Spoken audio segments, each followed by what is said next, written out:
believe we are on time to start our meeting, so welcome everybody. I think we're live as well, so I just wanted to extend my welcome to all of you who are here. Some may be here for the first time. It's useful for us and for those who are watching, just for board members, if we can just introduce ourselves so that people know who we are. So if I start with David, to my right. Hi, thank you very much, Chair. My name is David Tito. I'm the Assistant Director of Corporate Governance. Morning everyone, I'm Monica Shafak, I'm a Non-Executive Director. I'm also the lead for Freedom to Speak Up on the board and the Chair of Karen Mines. Good morning, everyone. I'm Mr. Mayor. I'm one of the Non-Executive Directors here and I chair the Board Committee. Morning all, I'm Melissa Devlin, I'm the Executive Director of Operations. Morning, I'm Val Clare, Non-Executive Director, Deputy Chair and I chair Finance and Performance. Morning, I'm Kavita Arya, Consultant Psychiatrist and Executive Medical Director. Good morning, I'm Nick Moore, I'm the Associate Non-Executive Director. And I think everybody knows who I am, Phil Graham, Chair, Board. Morning everybody, thank you for joining us. I'm Roisin and I'm the Chief Executive. Morning, I'm David Thomas, the Director of Finance. Good morning everyone, my name is Thomas Green, I'm one of the Non-Executive Directors. Good morning, I'm Lisa Sally Green, I'm the Director of Policy and Safety and the Chief Nurse.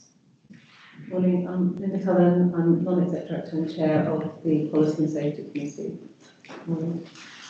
Morning, I'm Patrick Yarambo, I'm the Executive Director of Strategy, Chief and Partnerships and Deputy Chief Executive.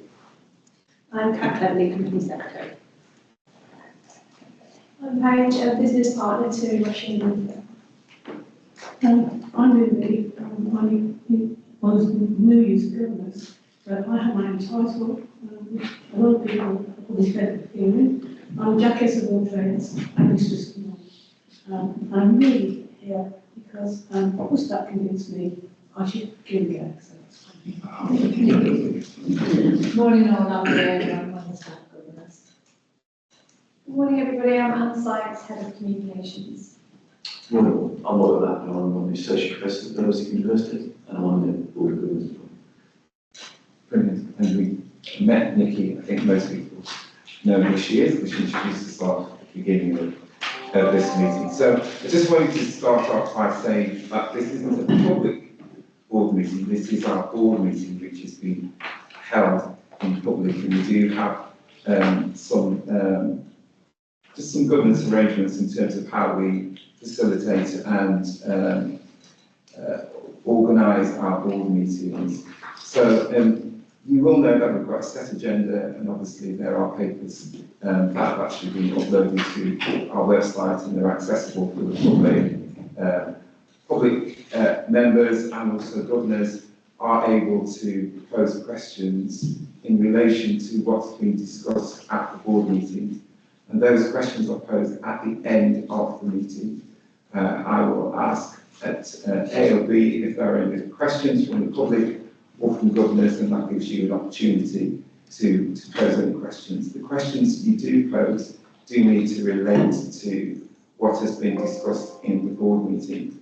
If there are any particular difficult questions, we do tend to ask public members or governors actually to submit those at least 24 hours before the public board meeting, because that gives our exec colleagues an opportunity to ensure that they give a full response to the questions that you're actually, or the question that you've actually posed. We don't tend to allow quite a number of questions because we are quite tight on time and we would like to keep the responses quite focused. So that just gives you just a brief overview of how we organise our board and public meetings. So I'm going to start the meeting just with apologies for absence. We have who's on sick leave, which is Sue Edwardson's, her apologies for absence. Today, I believe there are any others. There are no others. And so the apologies for absence is only for board members, so it isn't really for governors or for members of the public. So I won't be able to take any questions indeed, but No, it's not a question. I was just asked, I saw John Travis yesterday and he just wanted me to extend his apologies. Oh. Right. Thank you. Thank you very much. So are there any declarations of interest? Yourself, rest Brilliant, thanks, Dave. And so the minutes of the meeting held on the 4th of December, which seems such a while ago, are there any points of accuracy or omissions or anything that people want to draw our attention to that may not have been captured in the meetings on any of the pages? I won't go through each of the pages to draw my attention to where it is. If not, can we accept those as a true record of the meeting held in December? Yeah, good. And then, thank you. You're so quiet today. And then, okay, so in terms of the matters arising from the meeting held on the 4th of December, I still think what we've got in progress into June and March, and that's the property and environment risk areas to be separated for the board to agree the appropriate risk appetite. And everything else is scheduled. Any other comments? No. Okay, so we go over to the report, to my report, to the chair's report, and again, it's pretty self-explanatory, and hopefully you've had a chance to read it. I'll just pull out some things to draw your attention to, particularly to service visits. So, there are ongoing visits that I undertake, and so do the NEDs, to the different sites across our organisation, and we've also received scheduled visits as well for 2025, which is great to see. Personally, I actually was so pleased to actually attend on Friday just gone to the Homeless Heart Exchange service, and I did that with our lead governor, John Travis. Both of us went there on Friday, and this is their new location, which is based on Bath Road. This is it, yeah. Bath Road. On Bath Road. It is, if you haven't had an opportunity to visit, you ought to. It is a great location. It's kind of on 3 floors, but it's really good. One thing that I loved about it is this is for those of our service users who are homeless, but the location is great.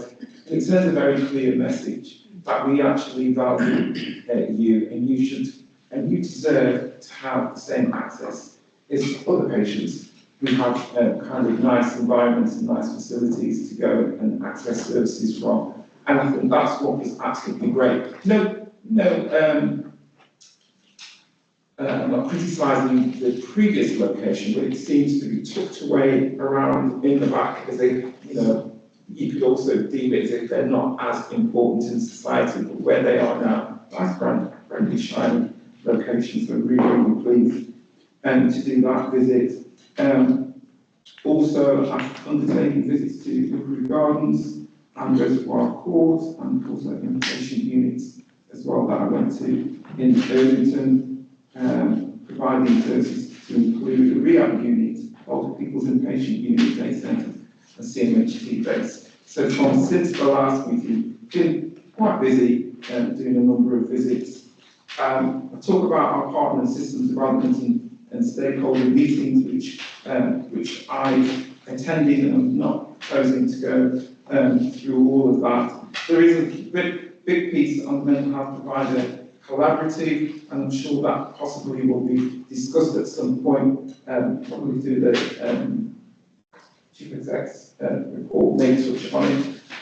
Yeah, so I'm not necessarily going to talk about that, and the rest of the report is pretty self-explanatory, but I am happy to accept any questions that people may have in relation to that.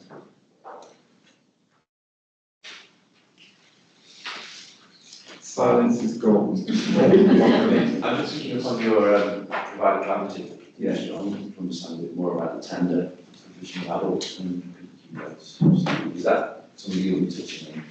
Well, I can answer the question.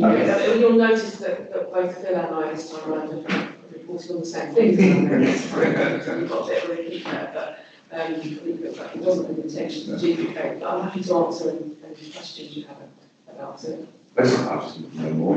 Oh, right. Candidates. Oh, well, so it's over 100 beds, Right. and it's bringing together the sort of disparate contracts that we have. And contracts that have been held by our providers, so it's bringing all of that together. Is the hope that that will impact on the out of area and appropriate out of area placements? Is that It has, well, I think that what we're hoping more is it's going to impact on how we source and the quality of care that's provided, so that it's all in that contractual arrangement, one contractual arrangement. We're not expecting it to, we're expecting, yeah, so it could impact on that area through the quality of how services are provided and through the contractual requirements that the provider. So I think that's very much, yeah, I think it's about this quality about, you know, guarantee that in the minute, it's difficult to guarantee. Right. So we're trying to bring together as well, so it improves the rate that we get as well. We've also got the contract with the primary that Women and Children's had just coming to an end, so it's to offset that as well. But it should be more about how we manage it than it's just replacing existing. It's not additional beds. But there are additional beds that are planned as part of the high cost business case. Not ability to, that's that 18 months off. And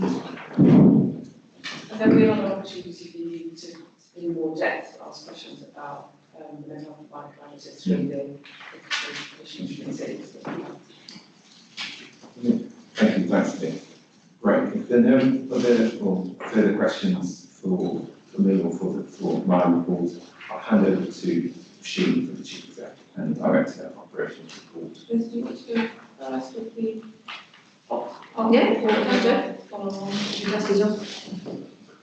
Yeah, thank you, Chair. Thank you, Roisin. So yeah, I always say this when I start. It's really difficult to cram 2 months' worth of activity into a few pages in a nice report. You know, colleagues will say, you never mentioned this, you never mentioned that. So I won't read it all, but it's absolutely there, and obviously it's public as well. So I'll pick out some key points. I think it's important to note that, you know, we continue to focus on our KPIs and our outcomes.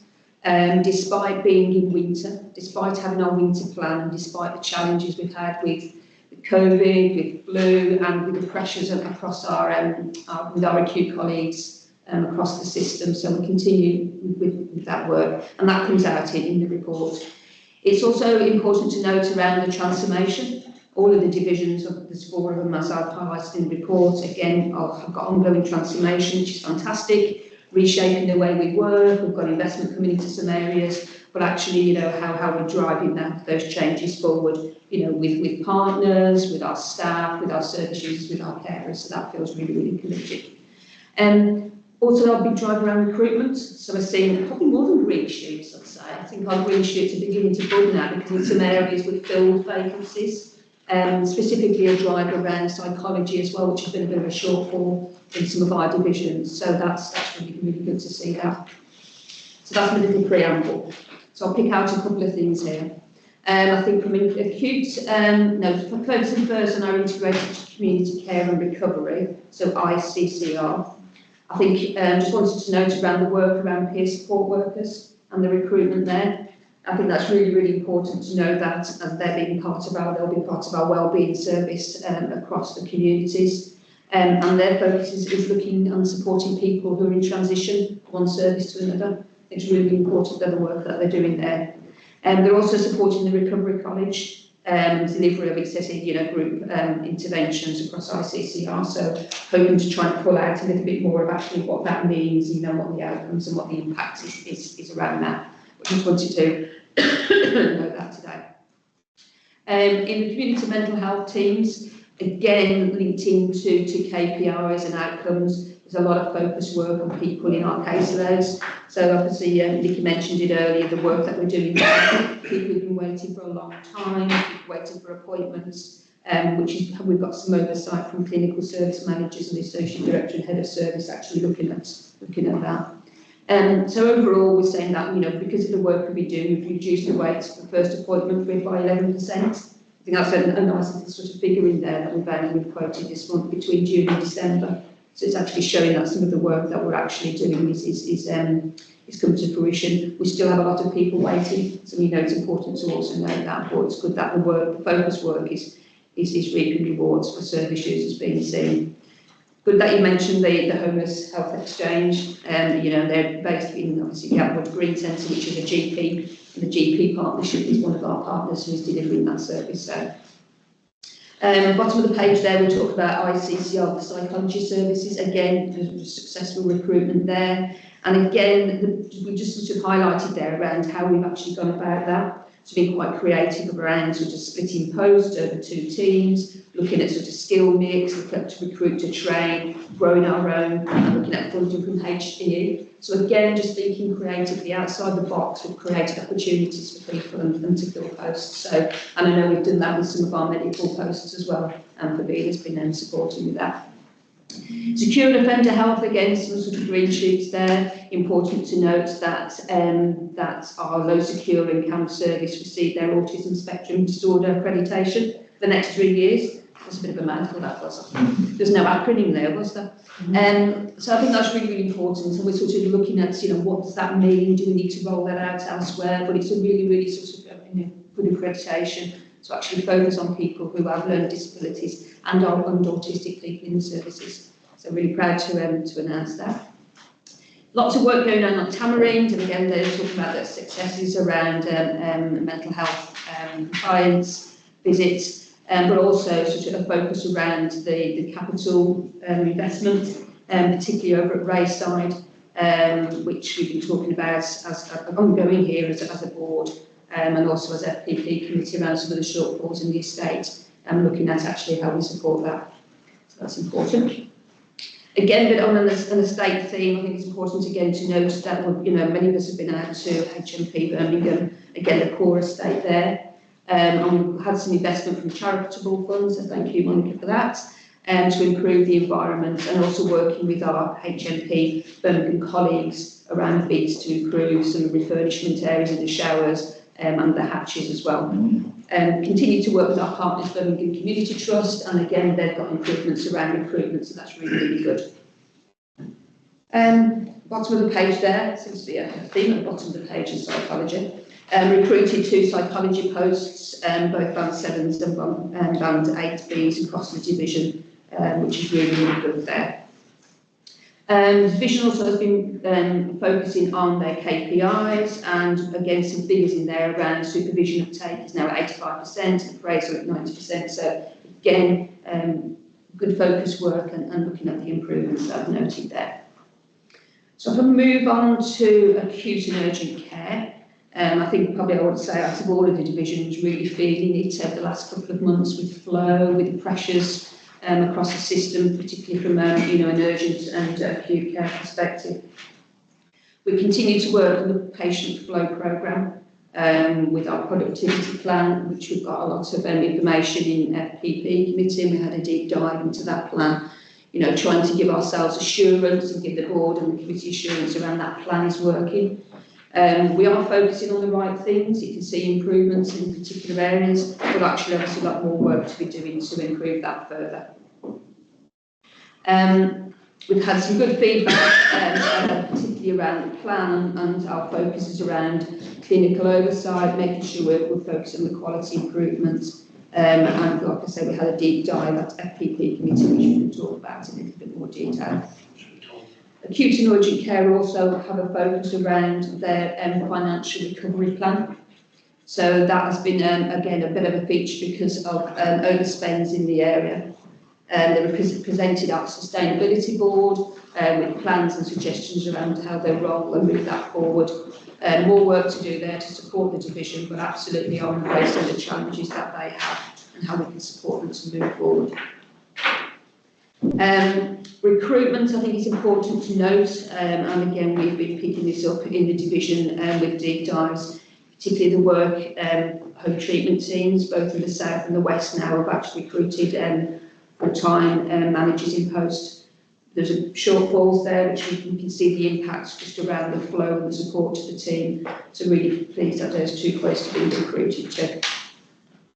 I think just to focus on the top of the last page is just the work that we've been doing around the psychiatric liaison teams.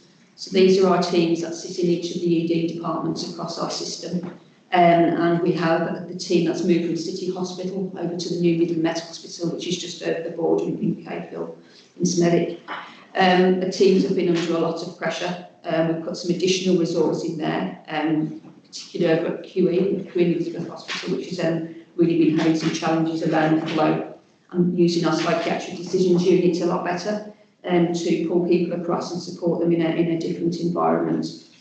So we've placed a couple of staff on what's called a front door project, so supporting, triaging people as they present an ED and seeing if ED is the right place for them. Can we find alternatives? And that's been working really well. We haven't recruited permanently to the posts at this moment in time, so we've been asking people to take on that extra responsibility through the bank or additional sort of staffing in other teams, which has been working okay, but we are temporarily recruiting to those posts, so there's a lot more focus on that area. And finally, but not least, is primary care, dementia and our speciality services. Again, looking at the implementation plan around specifically across the risks that we have in the population with people with dementia. Working with our voluntary sector partners, which has been really, really successful, and it's important to name check both Alzheimer's and age concern, and to help us with the shortfalls we have around seeing people on a memory assessment service. Again, part of our improvement plan of how we work in partnership. And, you know, again, the waiting well sessions that we've been having for people who, again, have been waiting on waiting lists has been really successful. We've had some sort of good feedback and praise for multidisciplinary teams and their processes around focusing on patient-centred work and their function across the support, across the division. And there's a nice little quote there as some feedback from a carer that saw our team as miracle workers, which I thought was really nice to put in there. And CQC stated that the team are very kind and very caring. I think finally there's a big chunk of a paragraph there, and I wanted to sort of support and to give it again a name check out to our community perinatal service. A lot of work, lots of effort gone into the team there who are falling short of the trajectory around their activity. Again, working with partners, working across the system, working with maternity services, and they're now actually meeting their trajectory. Albeit it's only 4 people over that, you know, that is absolutely, and you know, they will increase and improve around that as well. And finally, probably name check Patrick in here as well. We opened the perinatal team over in Solihull in December, so we had a formal launch at Maple Leaf Centre. Patrick was there to cut the ribbon and to welcome staff at that event. I could go on forever, but I won't. I shall take a breath and I shall close there. Thanks, Vanessa. So I'll just concentrate on the other 3 priorities in our strategy around people, sustainability and quality, and talk a little bit about some of the general things that are happening across the NHS and wider. I take the report as read, but I did want to highlight we as a board, and particularly in our people committee, have had a number of conversations around areas of pressure, particularly around the number of employee relationships and staff in the team. And the report highlights for the board and the country committee as well. The fact that actually some focus work has been taking place around reducing the number of injury cases, and we're getting some traction on that.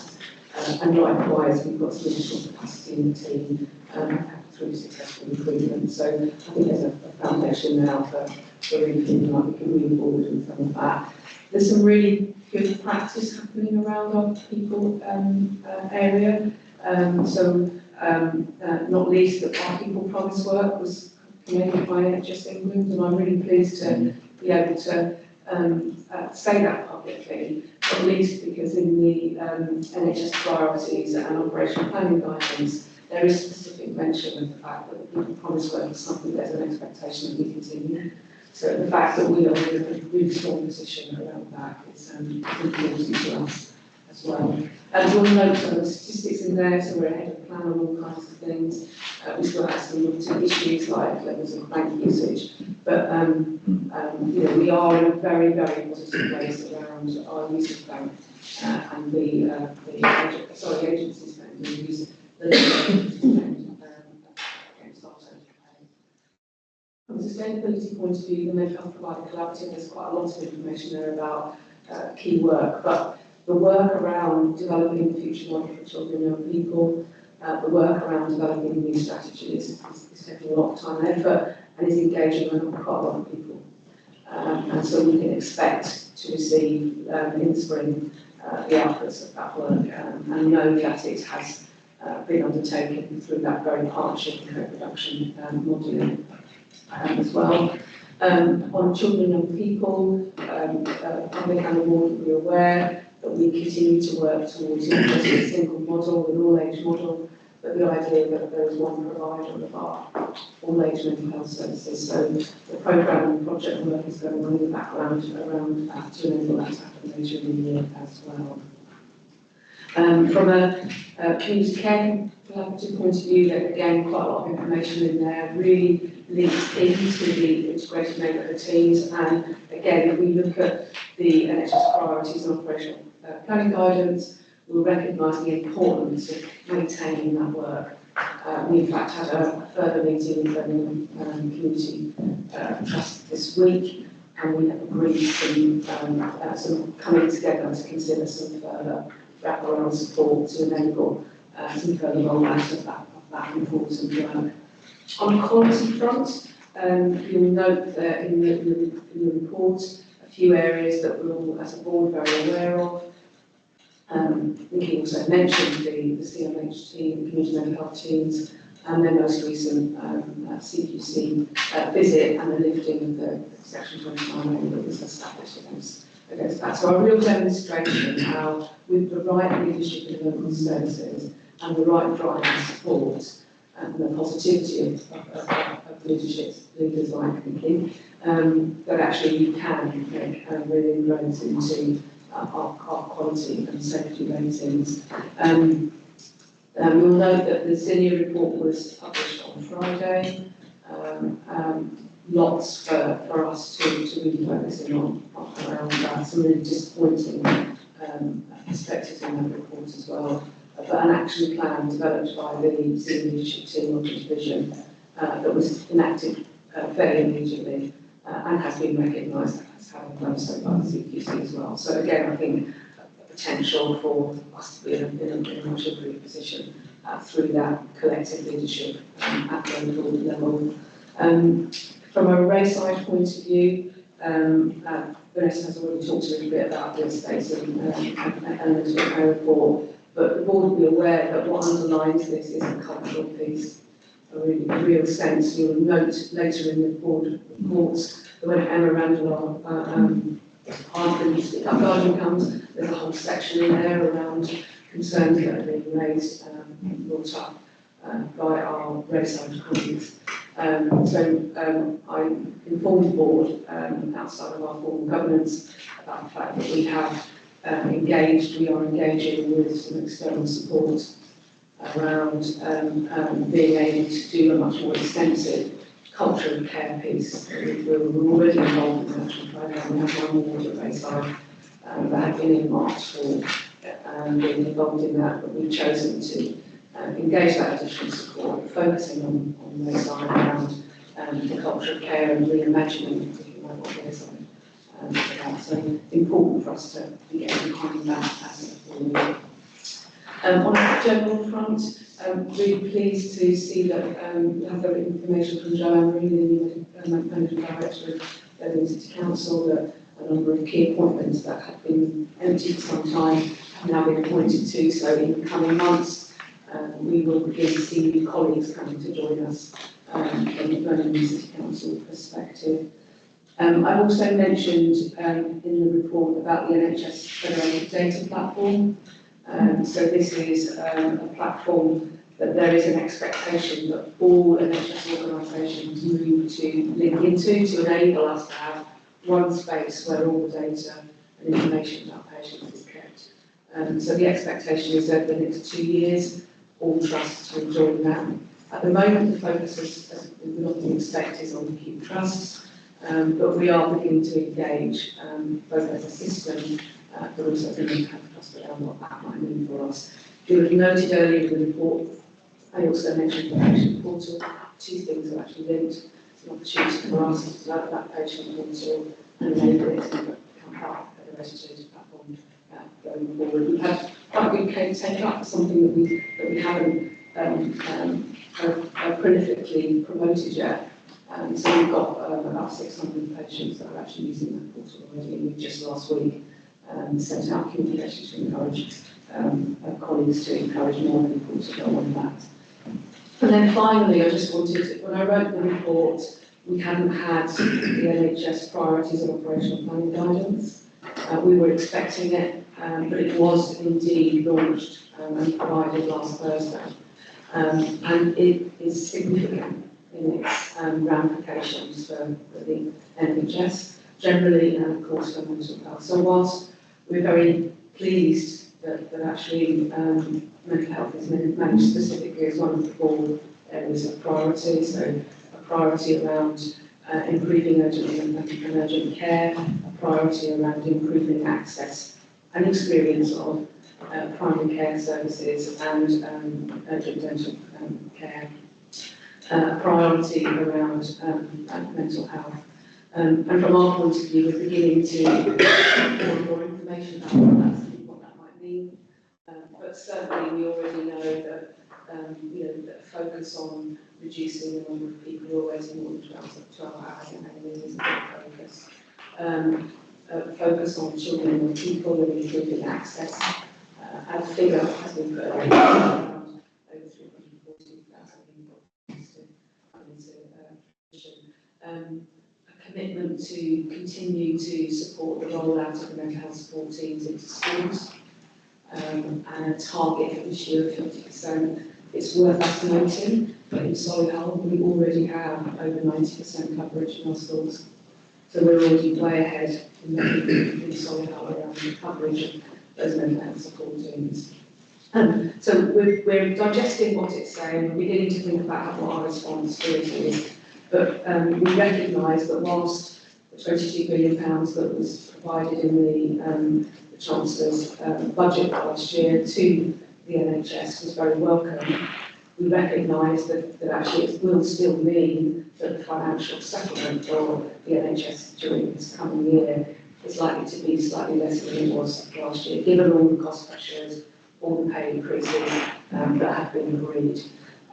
So a recognition that there might be some very difficult decisions for us to make, and us needing to move into a place that we haven't been in as an NHS for many, many years, around thinking about what do we really believe we need to provide, because it's providing great quality input and is of great value and creating outcomes of good nature to large numbers of people, to things that we consider of value but may be hitting less people, or indeed may have they're not having the kind of impact on outcomes that we had expected.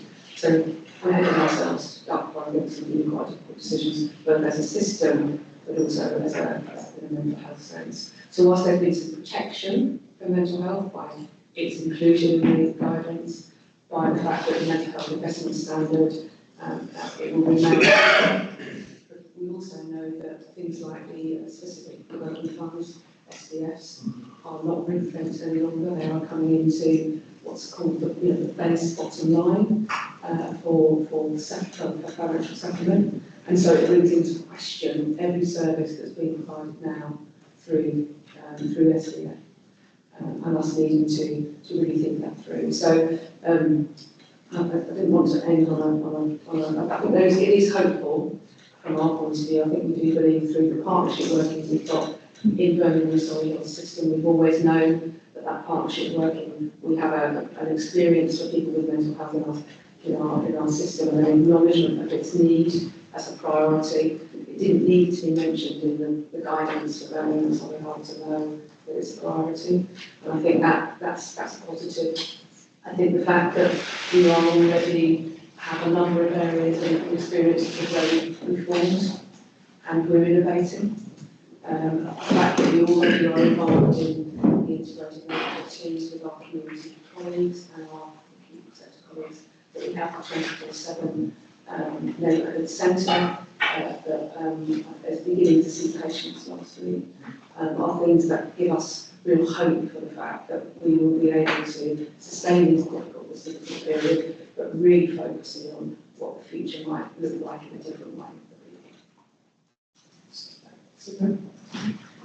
Thanks, Machine. I'll open it for questions. I've got a number myself, but let me open it. Linda, you can do that. Yeah, thank you, Regina. It's a huge amount going on, clearly. My question's a bit around the all-age service, and when we think about our current demands in terms of our community staffing, but also the state resource, is that in that planning project, thinking about how with that collective sharing of resources that are coming from CAMHS and our own resources, how that's going to look, how it would sort of potentially improve on that from both perspectives? I suppose that's a very general wide question. Yeah. It's an opportunity, isn't it? Yes, it is. And a challenge. And we also, if you look back to the piece of work that we did about why do this, that was very much embedded in why we want to do it. So we won't be using sites of that. We're very much in it. And clearly the feedback we've had already from the young people themselves, from their parents, from their families, from schools and other partners who work day to day with young people, they want us to do that. They want us to do that in partnership. They want us to share their resources, and they want us to be able to share their resources as well. So I think that, so the answer is yes, our intention is to do that. And we're also in the due diligence piece that we're doing right now around the transfer. It's quite clear that we will, that we will inherit assets and buildings, a number of staff, and also some buildings as well, that will give us that greater flexibility, I think, to be able to. Thank you. Thank you. Yeah, thanks for the report and the update, Melissa and Christine. My question's around the B-Slot Community Care Collaborative, because I noticed in the report we're talking about how we're working more closely with the Community Trust. Really challenging question in the sense of why haven't we been doing this before? And also it's an opportunity also to read into this, what we're doing around primary care networks as well.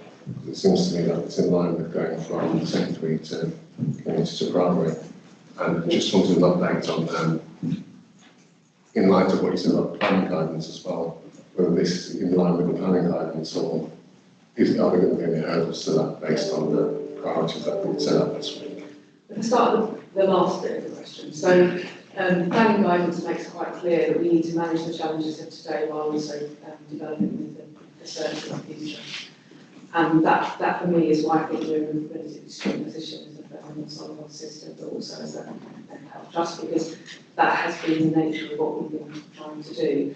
We have been involved with the community care collaborative since its inception, so it's not something that we just recently, and in fact, even before the community care collaborative came into being, we had taken the initiative of bringing the community to meet jointly to talk about, we serve a population predominantly in their own settings, in their own localities, what things we can do. There are some examples of things like some work we did with GP practice called Omnia Practice, quite a few years ago now, that we brought the Community Trust in to be part of. There was a precursor to the community care the team that was there. I think that that isn't to say that it's not going to be without challenges, because we're not going to be in a situation where the ideal is that you continue to run these services while you develop these, and then you pump prime and you think about double running, and our ability to do that kind of thing is going to be fairly diminished. So we are going to have to think really carefully about where do we make the alignment, but also what do we stop doing in order to establish ourselves in something that we're beginning to see that there is some benefit to, because there's some evidence, we're beginning to get our own evidence around it as well. Can I have a follow-up question as well, which is there's an opportunity here as well to address some health inequalities as well, of course, and about how have we got that kind of degree of alignment with not only community trust but also primary care services, because it seems to me that from a public patient caregiver care receiver point of view, there just wants to be one NHS as opposed to the kind of fragmented approach that people often experience. So yes, and there's a number of examples I can give you that demonstrate and give the evidence of that. So firstly, as a Birmingham Solihull system, as an integrated care board, there's been a lot of work done in the last year or so around, given that we knew the planning guidance was coming around, what do we really think the key things are, the health inequalities that we want to tackle? So working with our public health colleagues, and the board has agreed 10 areas. There's been a bit of pushback around 10 really, because that's a lot, but the agreement is that there are those 10. And also, you will note within the guidance that came nationally, and particularly under the mental health priority actually, it's one of the few areas where health inequalities and sexism is absolutely explicitly mentioned. So from our point of view, we absolutely want to be running with that.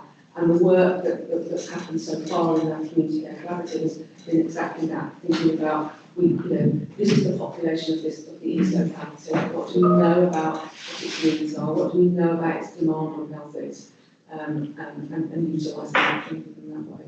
So is it fair to just ask for, because I think from our board point of view, it'd be great to get an update presentation from both the community mental health teams and the community trust teams and the GPs around some of the excitement that's happening. So you might bring it to life in that sense. Well, it's quite interesting, I had a conversation this week about actually bringing something, because there's something for us around, when we met with the Community Trust on Monday, there was something for us around how do we create the absolute intent in the organisation, the understanding of the expectation of the intent. And so we've talked about a joint piece of coordinating work that Vanessa is taking forward with Consulting Community Trust, starting with actually with us in the leadership team, but of course we include the board and make it as part of our strategic sessions. Thank you. Thanks so much. Thank you. Yeah, I think the strategic nature of the sort of the plan going forward, I think it's great. And I think Sheeny touched on the fact that I think as a system, Birmingham Solihull is really sort of advanced in its thinking and how it sort of joins together as a system rather than a specific service, for instance. However, I think you did also touch on the fact that, financially net, the financial position is going to be less than what it's been previously going forward. Is there a risk that will drive the wrong behaviour in terms of trusts becoming very much inwardly focused again? And therefore, and then looking at the forward plan and looking at those pillars that you talked about around acute care, access to GPs, etc., and be very sort of focused on those specific verticals or horizontals rather than sort of saying, well, okay, they've all got to work together in order for us to actually have a working healthcare system for Birmingham Solihull?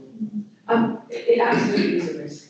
We know moving from the kind of way of working that we had, which was around, the parochialism about our own organisations and wasn't about system first, to system first, is a huge behavioural thing. Philosophically, everyone can sign up to it, but behaviourally it takes a lot longer. So it's absolutely a risk, but it's a risk that we're, I think, working together to mitigate. So, an example, so we, as you know, have committed that all of our executive teams across the Birmingham Solihull system will come together regularly. We had a session on Friday, so the timing of that was really helpful. So the planning guidance came out on Thursday, we got together on Friday. Part of that work is to do practical things, but it is also to acknowledge, and it is said up front, so it was said up front of that session, this is a time when we could create, there'll be tensions between us. that the potential could be to go back into our bunkers. And what we're asking people to do is through the leadership of all of the executives that we've got, and all of the organisation, including the local authorities that are there, is that we don't do that and we pull that out. Equally, so actually there was a really great session around actually talking about, one of the priorities, one of the four is about improving and standardising the front door and from an emergency care point of view.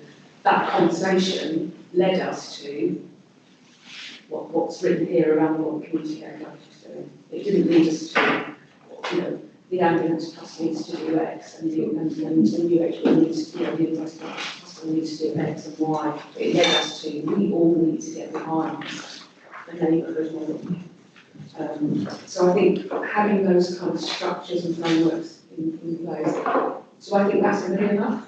No, I think there is something that incumbent upon us as leaders, particularly as chief executives, about how we take our organisations to a different place. And so we'll follow that up with our chief executives come together developmentally as well regularly, and we're coming together again next Friday, so the 14th. And that session is planned around exactly trying to mitigate that.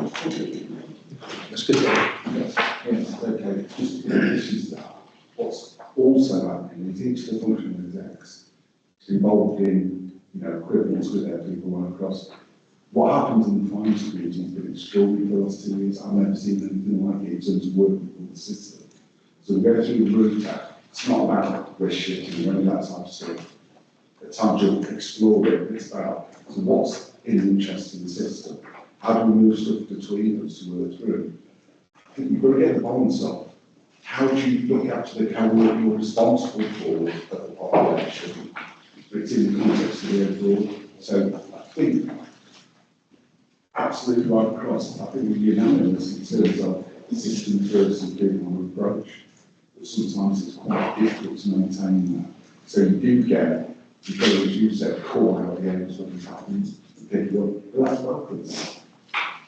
I mean, just the finance community were called out on Friday as being having vulnerable people. And a huge fact that there are still professional groups that look to the community, the finance directors, to actually determine if they can do it. Why can't we? Good. That's good to hear. Excellent. Thank you. I've just got a couple of things. A few things that I just wanted to recognise and actually extend my congratulations and thanks, which is picked up in your report, which is to the colleagues at Tamarind. I think it's we can extend our thanks and appreciation for the hard work that they've done to actually get that sentiment from our CQC colleagues who actually came out, walking out of there, feeling very proud and having a wow experience. That's absolutely fantastic, and it's down to our colleagues. So I wanted to extend my thanks to them. Also, I wanted just to mention about HMP, Monica, the investment from the Caring Minds.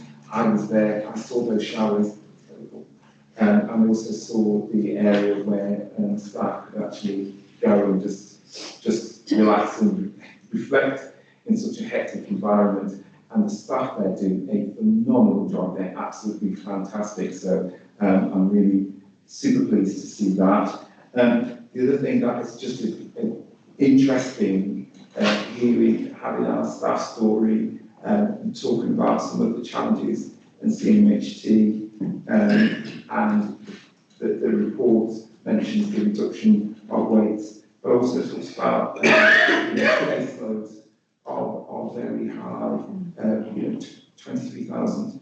It's a huge number of people actually waiting. And my question on that is, have we actually assessed what the potential level of risk is in the community with such high caseloads in CMHT and weights as well, waiting to access the service? What is the level of risk that we're actually managing? That's all. I don't know who wants to pose that. So most of our teams are looking at giving urgent appointments as well as we do. So we are starting to provide slots as well. So if there are urgent escalations, then we can see them quite quickly. Some teams even in days, some in a week. And we are having a lot of workshops to look at patient-initiated follow-up. That's also happening in Longwood, where patients can call us and ask for an appointment with certain more stable patients who have, safety networks. So that will then free up the opportunity to provide more appointments. So there's a lot of work going on with the community teams, neighborhood, and the CHD, and in some areas, the neighborhood teams are even the community teams as well. So we also have got some areas where the GPs and the consultants are talking together more to talk about risk and it's still work in progress, and we've started with. That's great. I was just wondering, is that come to you as well, is that if we kind of have some kind of, I don't know, whether it's a heat map or risk register, that kind of gives us, an oversight of the level of risk we're actually managing, and those kind of days as well. So constantly, It's just included in the performance delivery report as well, so there's a bit where we'll do that. And it changes daily. So the point of, the point that Viv is making is that there's a daily consideration of how risk has changed, and therefore who ought to be prioritising through, because it is literally changing. Yeah. So and that's absolutely right, and I think that in terms of all the mitigations that were put in place in the community through practice, they are working with non-staff. From a governance perspective, we have completed what's called the NHSC maturity matrix, and that covers all of the risk elements and performance elements across specifically community standards. It's supporting the development of a new set of national standards around mental health provision and community care, like the Valdo-Culhane report, so which of course published this morning. So we've fed back our position, that position reported into our quality committee, and the progress that we're then making gets followed up every month in Clinical Governance Committee.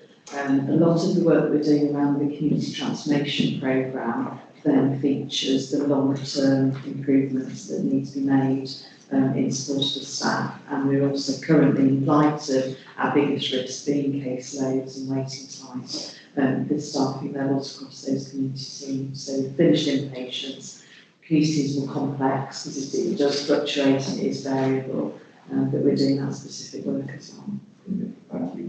The reason I ask that question is because the level of risk that we manage in the community, we need to be able to confidently have a very clear narrative of how we're managing that. We can't give any absolutes of, incidences may happen, but the spotlight then is always crawling over exactly how we manage risk, how we manage these, individuals who've got, some of them have got complex needs, SMIs in the community, but, from what you're saying, is that sort of very clear, model and stance that we recognise it, but this is what we do within our gift to support those individuals who are waiting, and we don't want them to actually end up into acute beds as well, so we're very conscious of that. So just wanted to mention that in relation to the report talks about acute and urgent care and the financial recovery and plan, that's and there's high cost bed pressures, but my focus was around the high use of bank, and that's including that. And so is that reducing, or is that still? So it's still at a peak. There is a plan, and we know where the usage of bank is and why the usage of bank is, which goes back to the MHO's work we're doing around have we got the right staffing and establishments on the wards. So that's been driven through safer staffing, and then comes through to QPES around have we got this right. There's a lot of acuity on our wards, which is increasing as we know. So, have we got that staff right? So hopefully we'll have the outcomes of that. And we had a discussion at execs as well coming through in a couple of months. Is it Lisa? To Lisa, the time frames. And we're also focusing in on the EMOS stream. Yes. Because actually we all, so we do need to say the stuff, you know, what benefits but actually we also know when we're trying to get into the detail, we can't always align it to those reasons. So we might be more likely to be able to align it to the fact that actually annual leave hasn't been planned properly and therefore people are working at one time. So there's a real focus on determining with the teams what the expectations are around fostering. Very conscious of time, I've got a few more questions, but Thomas. Just very quick questions we need to answer, but just in terms of the case, one you've mentioned, and was also mentioned earlier, around 30 for the CHC care worker, that's quite high. And then you've got a number of patients waiting. So in context, the community transformation funds was really ended within the last year. So what's the new sort of program plan to help reduce that pressure and be able to create a flow around more out of situations? It's primarily through the pilot we're doing. I'm really thinking differently about how, you know, what our services are going to look like in the future. Because they can't, you know, community transformation, as Nikki said, was developed at a time when COVID didn't, you know, we didn't know it was coming. And we believed it was going to impact on CMHD caseloads. What it's done is enabled us to see 40,000 additional people. Very few of whom have gone through the CMHDs. So there's something about, we've got to really think differently about that earlier intervention model. That's the only way we're going to impact. I would agree completely without rushing. Just one point on the, I know the new model for communities is intended to be 24/7 for rapid access in that way. There is a real push on the idea of access and open times. You know, I can see it within diagnostics, within the guidance to be 12, 7 days a week, 12 hours a day. What we've seen from primary care when that happened, even to late services, they were not well utilised. So I just urge us to be transparent and open to the feedback to NHS and other colleagues about whether or not that model is the right use of funding in such a pressure environment. And how it integrates with other services. Good point. Just a couple of things that I'll just pick up. Just wanted to recognise from a board perspective what some of our colleagues are experiencing, particularly at Meadowcroft, in relation to, and that's Meadowcroft BQ in relation to staff experiencing drug abuse from patients. And the fact that it was noted in the report, I think it's noteworthy for us to actually recognise that I'm sure we're doing all that we possibly can to support our colleagues who are experiencing very challenging times, and it's hard to receive verbal abuse and attacks and so forth from patients. And I just wanted to get a sense of what are we doing in terms of their well-being with support while they're experiencing this, and that's possibly because the acuity levels are. Yeah, I have on Meadowcroft in particular, so any of us that have visited recently will know that actually the levels of acuity, and we have very small, short period of time where the levels of acuity went down, but actually they haven't gone back up, they've been maintained at that level. So obviously our TRIM service, which I forget what that acronym stands for, but trauma-informed response to immediate management. So our TRIM, basically it's a service that is designed for any incidents with any particular pressures that staff, you know, are experiencing difficulties like that. They are given psychologically informed support, and that service is very much linked to Meadowcroft. They know how to access it, they do access it well, but equally, when you visit your practice, you get a sense of how they support each other on a day-to-day basis. The multidisciplinary team there is a very supportive, it's a very consistent team that work together over a long period of time. And I think that's also helped them in terms of being able to have that resilience and to support each other.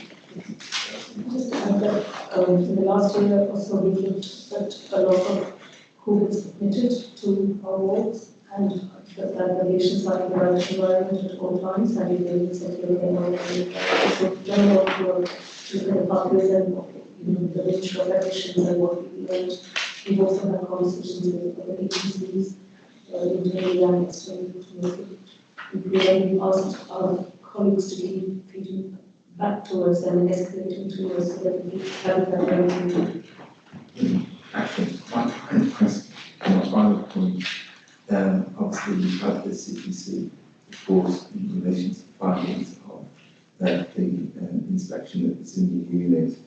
And I just wanted to ask a question around how confident are we that other inpatient wards don't have issues around clinical risk assessment and other cultural issues? What assurance or reassurance to give the board that this isn't just, this is just an isolated incident, and we are confident that in relation to our other wards, similar issues wouldn't occur if inspected?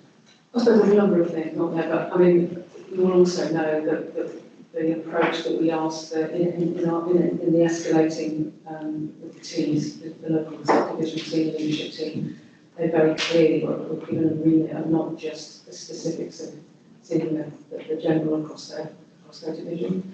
And so much of the action that we've taken has not been specific, there's been very much around. So these were probably a few of these like, so we've done a complete review using the mental health staffing optimisation tool across all of the acute and urgent care wards, which has picked up variability in terms of how we're managing staffing levels against risks. Is that happens? Yes, I know. So that's the actual long way of talking about it, just in case anyone didn't know what happened. Yes, sorry. So we've identified gaps. We're working with Dave Rich and the team around how we look at utilisation of bank versus substantive establishment setting, and we'll bring something forward to QPES and the board about that. We've looked at availability and support for attendance at ILS training, and we've commissioned additional ILS basis. That's really important. And one of the unique elements at the Zinnia unit is there are 2 wards, yes. So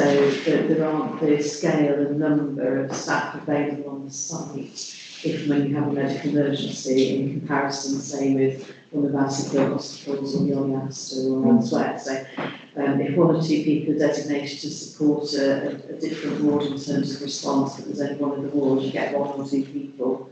If you have an instance at the OES, you might get 20 people coming to support, so different levels of risk, so we address that. The other elements around future risk assessments and training, again, we've done a piece right across acute and urgent care services, but also share that learning through our safety huddles that we have every Tuesday morning now with care quality, so we make sure that all the divisions are aware of the learning with regard to Zinnia.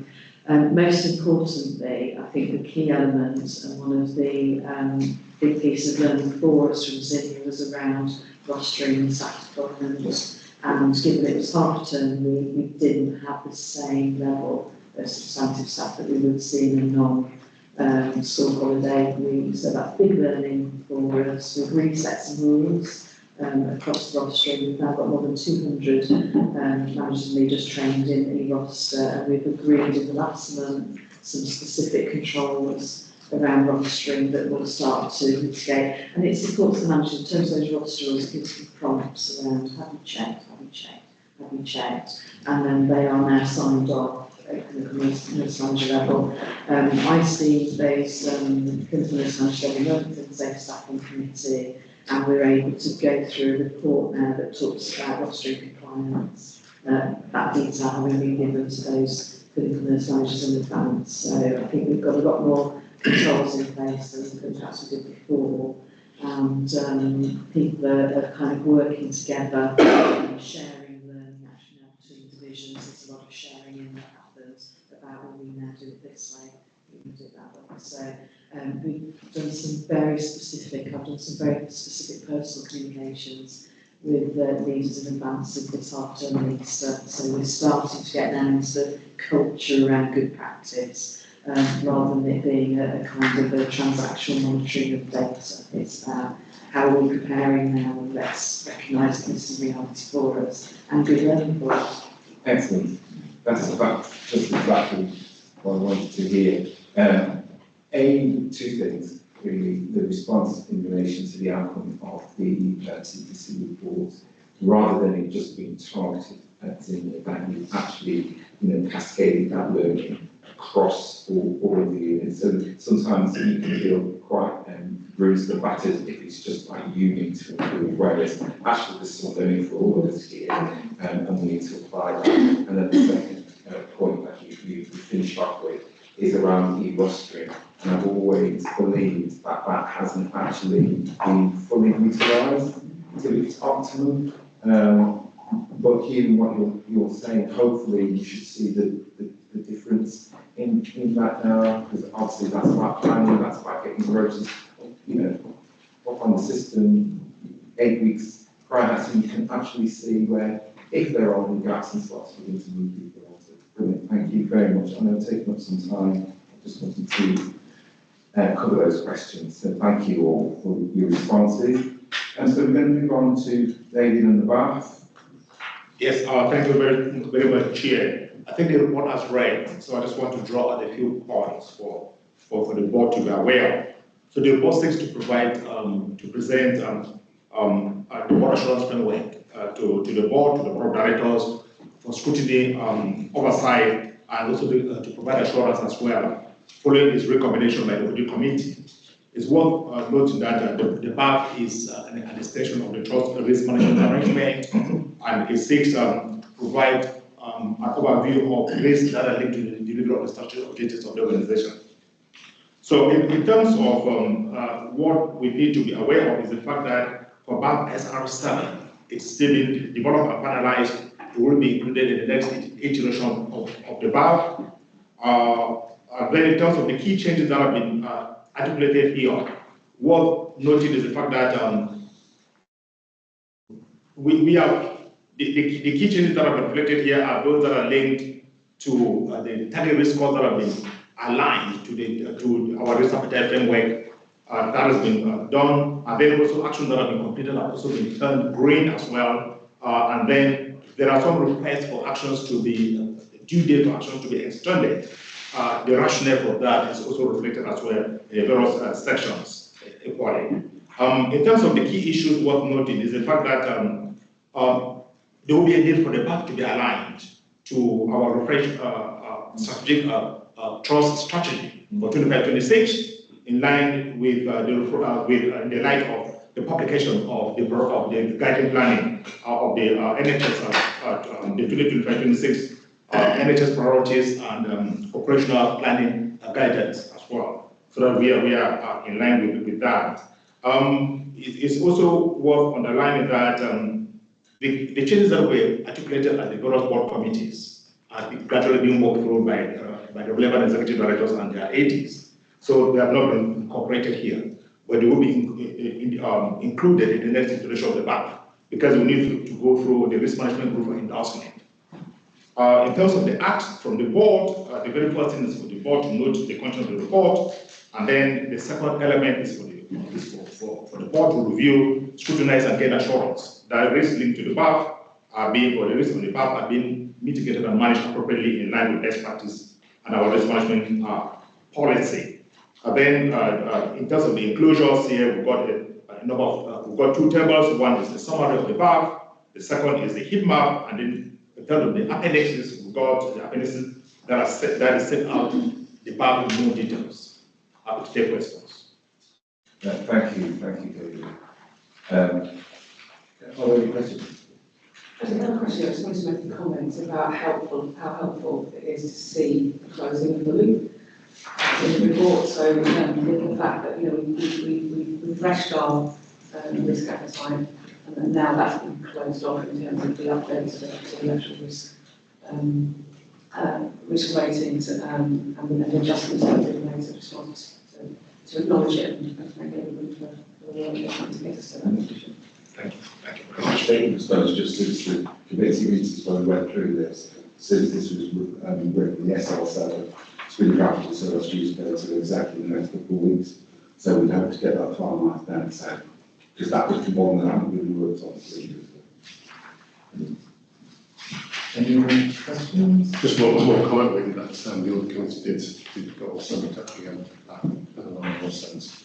And in addition to this, we also looked at the corporate risk register as well. Yeah. we could see some alignment between the strategic objectives and risks and also obviously the operational as well. So that's just more important by assurance. Yeah, that's good.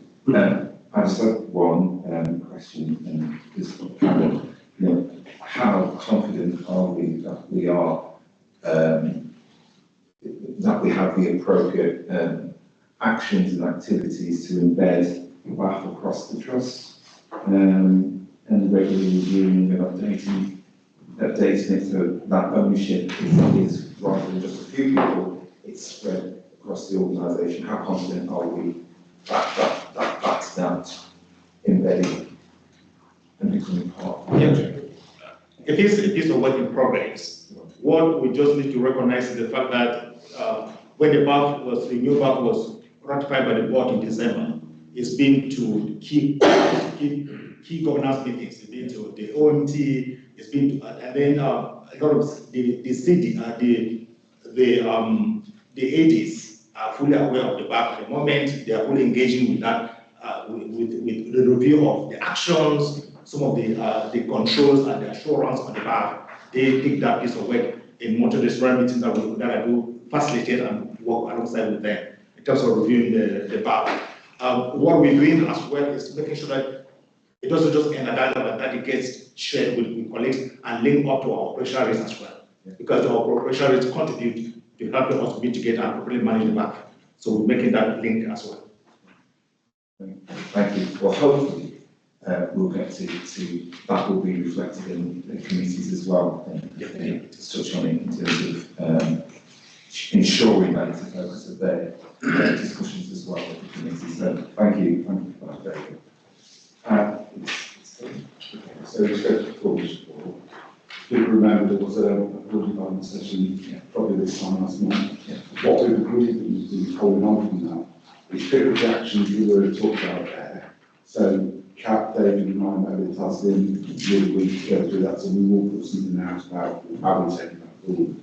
I think there was some request about how we make sure role is reflection. I think Lisa's looking at what we're doing on role. I think what we're just going to watch is we don't try and cram everything in to a single format. So just how we get that overall piece working, make sure it flows between the single and rule.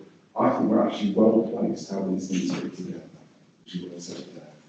You've got the standard reporting here, which has gone to the committees. There are some additional things that went in. So I know when it went to the committees, the details in terms of vacancies weren't included there. That's included here. I think it's also important we recognise it's not just the vacancy percentage that's the issue, because that varies between both establishment and recruitment, but people that we're recruiting. So there's a chart here that shows the increase in people in post over a long period of time. It also shows, though, just under there, how that varies by the individual areas. So you've got some areas with really low percentage and other areas. So for instance, the ops areas varies between 3% in specialties and 13% in ICCR. I think we've just got to watch that variation within there. So as I said before around that. Reflecting what you talked before about, Phil, in terms of waiting times in the CLHD. So there is a graph in here, I don't know exactly where it is, but it talks about 104 week wait around CLHDs, and it shows a significant reduction over a period of time. It also comes to come back again in the finance report. A lot of the performance measures are included in the what's called the oversight framework the ICB rates us on, and we've had significantly improved performance about access to talking therapies around that has been maintained, so we will play that back through. So most of the issues that we picked up a couple of years ago, there's been really good progress. We have got real improvements around the in-prep out of area beds. However, we've also got the big issue for us alongside that is the non-contracted beds. So we've got financial pressure. So even if it's within an area, there's still implications off the back of that. So this is going, we had quite a bit of discussion and activity around it. You've also got in here the, I suppose, the summary of what we do in terms of the deep dive. Those are really successful and helpful. We've sort of entered that now in discussion with the individual service area teams about what their leadership is, about the model and working that through. There's been a series of those people, about 2 or 3 of those now, to supplement this, to make sure we get both the cultural piece with the performance part of working. They're really good, some of those. Some of the teams, in fact a lot of teams, really get this and do it well. So if we just name one, there was one around old people serving, Italian did a really good job. So it was picking up. The reason why we've got banned is because of the security on the walls. This is what we do want to showcase really well how to draw the things together. That's really vital and going. Do you want to say anything on that, Vanessa? Around the deep dives, I think the deep dives gives an opportunity for people to shine that you probably don't always need to be maybe when you do a visit. But I mean, Tanya Knight, we'll name check her again. I know about this because they're trying to poach her out of Ops. But yeah, let's get that into the public domain so people know that.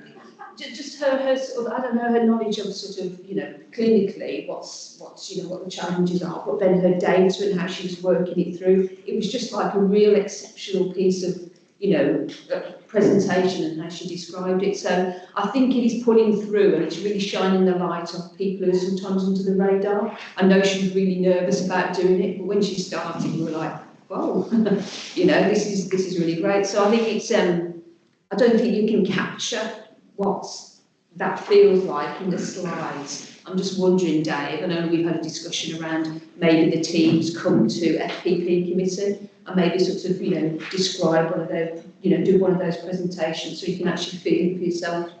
Would be my sort of reflection as well. Any questions? I was just going to touch on the well-led framework, just to reassure people that they've given me a proper update from the board development session. So I've got a little task and finish group now, so it includes David from the board governance perspective, Tasman from the data perspective, Jazz from the people leadership OD, connecting with our frontline perspective, and Natasha with my team who works with me with the CQC and Matthew, the ICB and NHC. There is a sort of a 59 question framework that used to be operated by NHSC in partnership with CQC, and we've all, I'm sure, sat through use of resources reviews, as they used to be called. So we're just going to sense check that against our own internal review process around our governance. There'll be 2 or 3 things in there that I think are probably relative in terms of incorporating into our performance framework. And then we think probably around the spring we'll do a kind of baseline internal self-assessment and then bring something forward to a development session just to talk through what we think we're strong on and the things that we think perhaps more work. But I think as we've heard about that sort of how do we really get a holistic approach to all understanding the narrative, the direction of travel and then the achievements at all levels in the organisation will, I think, be a big thing. So I think we will bring it forward that we're probably relatively strong now, I think, around governance, but we probably need even more around culture and visibility and engagement and those sort of elements. Thanks, Lisa. Thanks. Yeah, so I just want to ask a question about something Dave touched on was a proportion or a large proportion of the banking agencies that's being done around security within the wards. So I've noticed that the peak unit area patients is quite high, and that's a number that's not dropping in the unit area. So proportionally, how many patients are being managed in open acute on that level of security in terms of one-to-one that are waiting through the queue? And that's something we have detail on.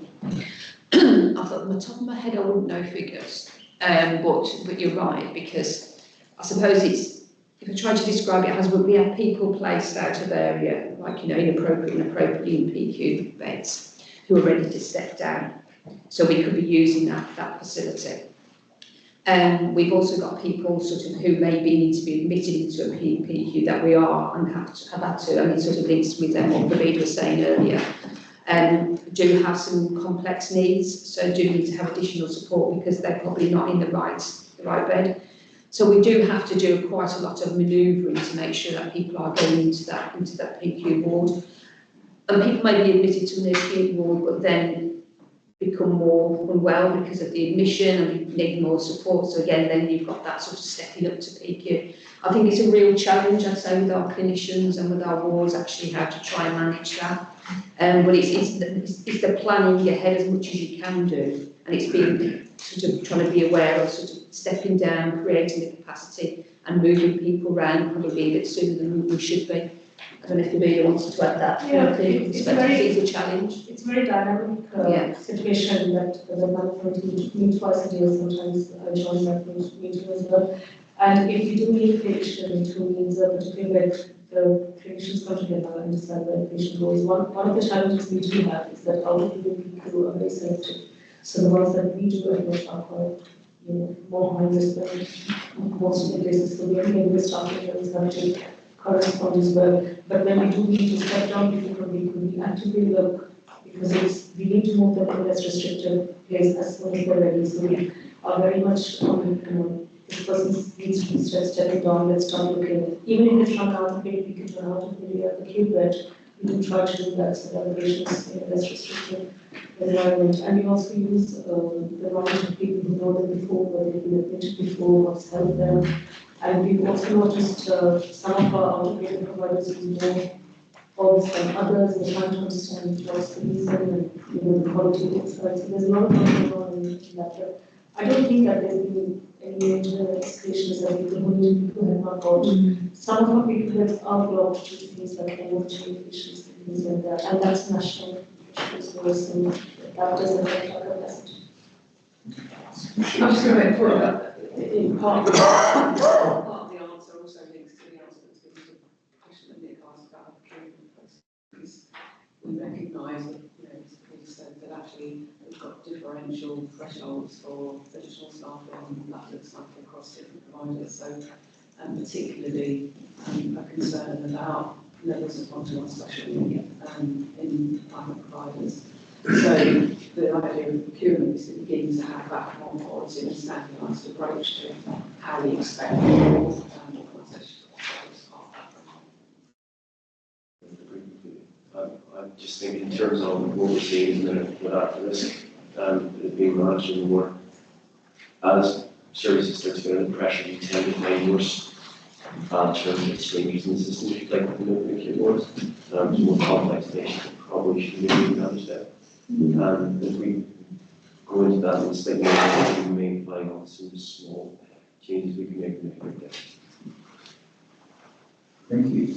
Well, yeah, I just wanted to, I echo Colin's comments about the deep dives as well. I think they're very useful. I think it'd be great to get the individuals to FPP certainly to showcase their work. There's some really good work going on there. And apologies if this is going to be picked up in a different part of the agenda today. I just wanted to ask a question about the clinically ready for discharge trend and the sort of the ongoing deterioration of it. And I know some of the issues here around allocating social workers and lack of public funding isn't something that will go away soon. So what is our plan around that? And that's obviously, I'm assuming, causing impacted pressures on other parts of our system. I mean, you're right to challenge them as just about the external world.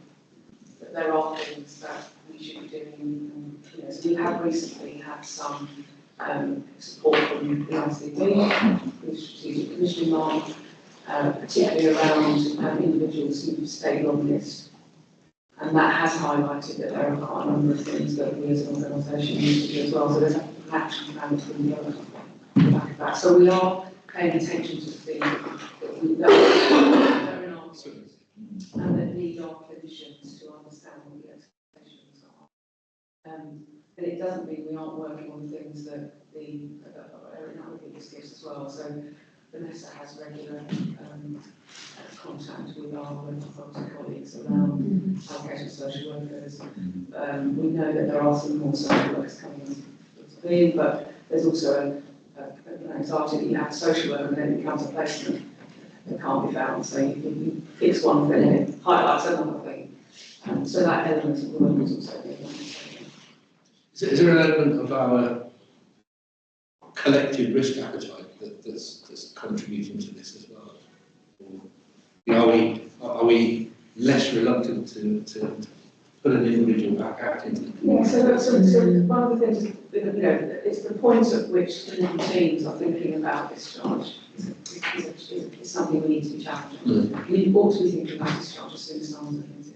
What's the exit plan? And we will often then hold on to people because we're concerned that, elements of their, housing and all those sort of things aren't ideal. But actually, that isn't our job, and we have to make sure that we're supporting those people wherever they are. And there might be an interim arrangement that might be less than ideal, but enables us to get them out, because actually they're better off out with the right packages of support. So there are examples like that too. Can I just check then, just in relation to that, does that have any, do those patients who are clinically fit for discharge end up on our CMHT treatment? Just have to check. It's just not necessarily. It's not a straight correlation, then it's the right complement. Well, what we would expect is that the follow-up is provided, that the teams provide the follow-up. And so they would have, so we've got those performance indicators are measured around the level of follow-up that people get. So we wouldn't expect someone to be discharged and not have any follow-up. Yeah, that's brilliant. I just wanted to check that and just wanted to see if there was a correlation. But thank you. Thank you. We'll move on now to Quality Patient Experience and Safety Committee assurance report, which is Linda. Thank you, Chair. And we've had one meeting since the last board, and actually quite a lot of what I was going to highlight has actually been covered. So, for example, the Section 64 issue of Virginia, we've already been praised and assured by the actions that we're taking in relation to that. We wish to alert the board to our continued significant concern about the culture and leadership issues within Rayside Clinic. But we do acknowledge the significant ongoing improvement plan that's in place and ongoing. Again, we have touched on this today, but we wish to look forward to the ongoing work to determine the nurse establishments, particularly on those wards most affected by acuity, which again we've spoken about in detail today. We were assured as a committee about the quality and safety framework, which sort of aligns with our governance and regulatory requirements, and the framework is adopting a bronze, silver and gold approach, which we think would encourage greater board oversight and collaboration. We were also assured about the ongoing positive work in relation to the right care, right person process, and we were particularly encouraged that it would appear that 33 Section 136 detainments have been prevented already through that collaborative approach. That's a really positive process.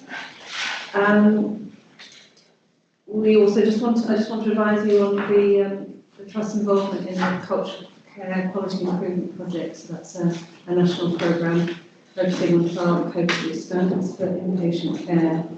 And the Trust has requested support with implementation of that programme at scale across all the inpatient wards during this year, but with an in-depth diagnostic by the national team for various sites. Again, that sort of supports the work that we're doing within the other side. So I think that's probably all I wanted to highlight. Any questions? No? Okay. Then we'll move on to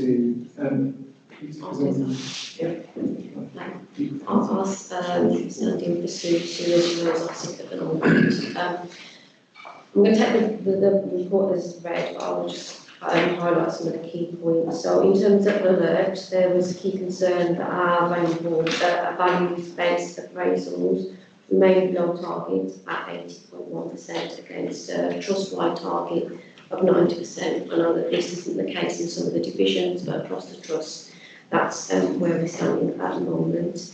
There was also a particular concern around vacancies, specifically in relation to nursing and Band 6 posts, where there was a vacancy rate of 22.7.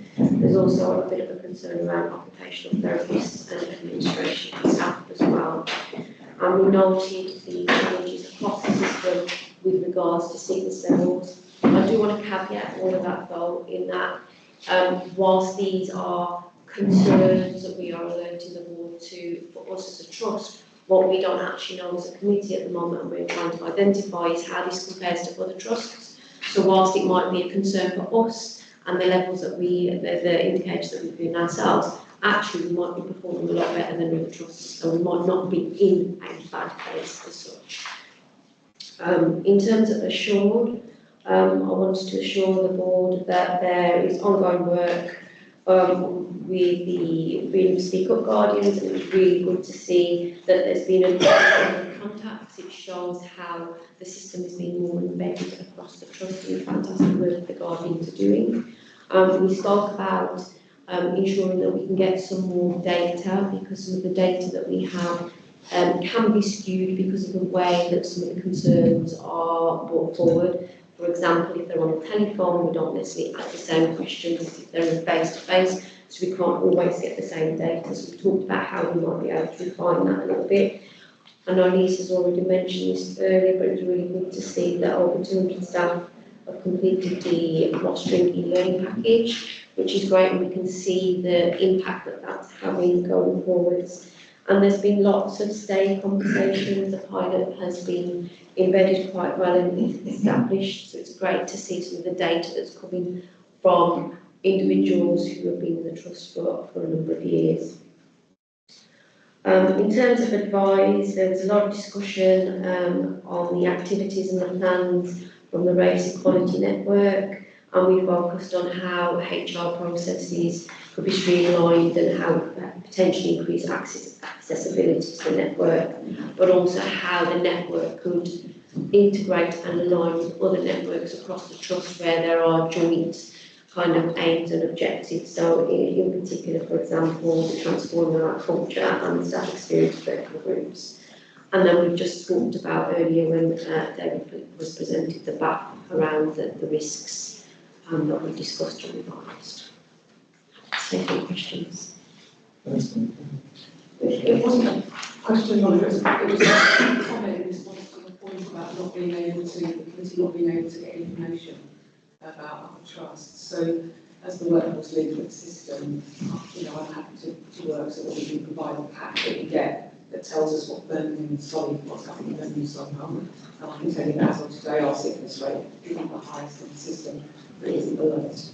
And also that as a workforce board, we agreed yesterday, the Birmingham and Solihull Workforce Board, that we would support and ask for a specific piece of work around sickness absence and bring it into one of the 4 Rs. So we've got that 4R programme, and that we'll look to, so that there can be sharing through practice, and there can be some real focus in the system around what we're doing about sickness levels. Just to make sure we get that pack provided through.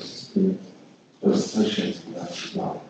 I understand about how you do against others, but I think that's less important.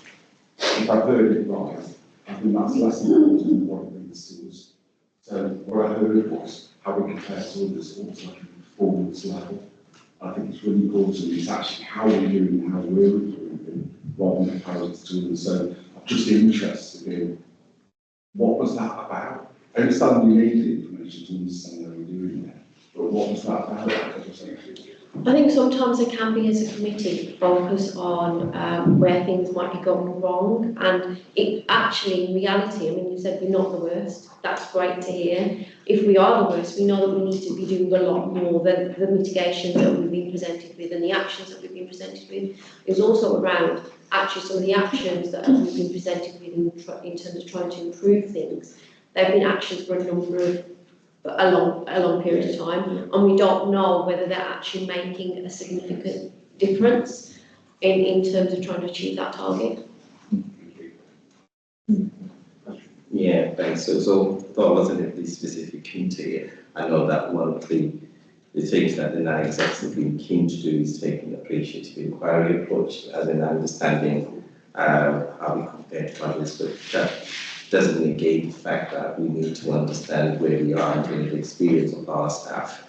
But if you look over time, I think there has been an improvement even around the appraisals, which we've already agreed that we have a deep dive on one of our sessions focusing on appraisals to bring in the work that's been done for a QI quality improvement perspective on this issue, which I know we've recognised as a weak issue for a number of years. So I think there is those discussions really from an appreciated inquiry type of approach. Just to go back on to your point as well, Dave, if there is this long-term vision by NHSE that there's going to be these kind of league tables, we do need to start thinking about, okay, yes, we've got to make sure what we're doing internally is the right thing for us as an organisation, but how do we also then compare externally? Thank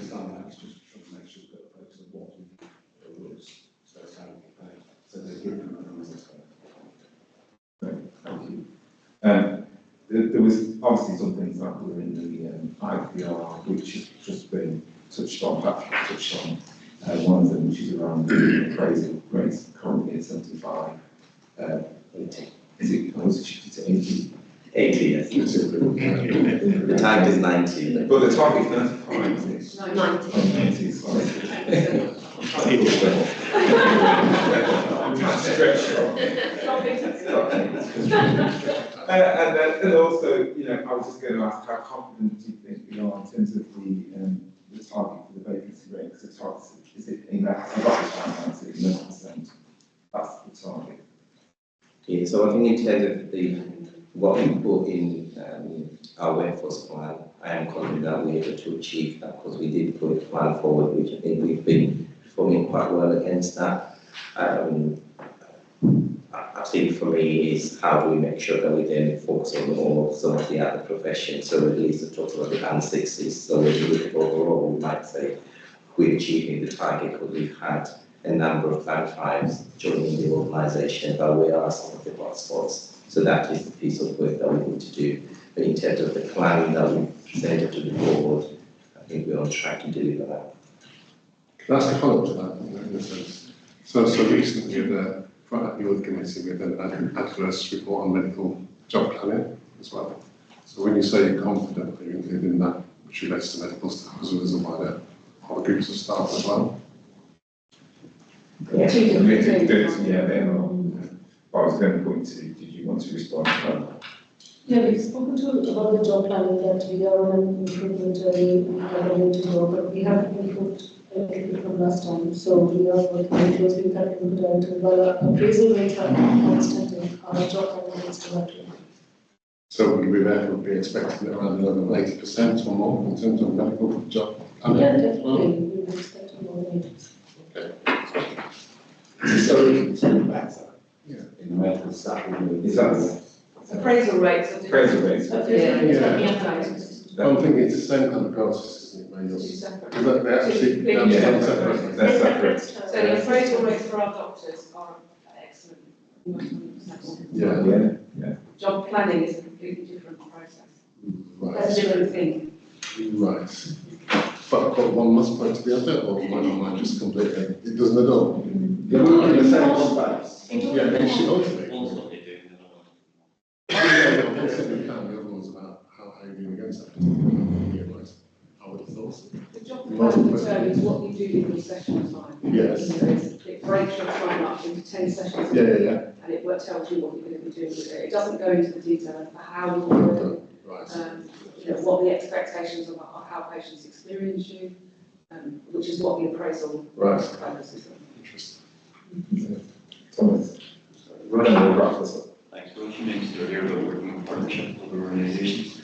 Conscious of the vacancy rate still being quite significant across Connell. Because we commission away on all of the different trusts within the area of Connell, are we looking to try and increase the overall capacity within higher education districts to improve the overall yields for the different professions we might need to get to the future on higher education? Yeah, it is part of that work in terms of increasing the number of apprenticeships that we already have, and that will become across the system. And I can see Roisin has gone up already. There's a conversations happening from a system perspective, not just from an organisational perspective. So we've got something called the Education Collaborative in the system, which is designed to be able to have those direct conversations. And also for us to be clear about what are our issues, so that in determining what our issues are, we can then have those direct conversations with the education providers around what we need for the future, how we need them to treat what they're doing right now, and what the supply needs to look like. Brilliant. Okay. Last point? Now, can we request the time now? You can. It's just a 2 minute. Yeah, just go. Yeah, you go.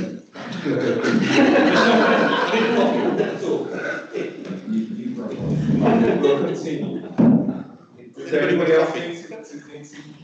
Everybody gets on. Is everybody gets on? Oh, we make this fine. 2, 3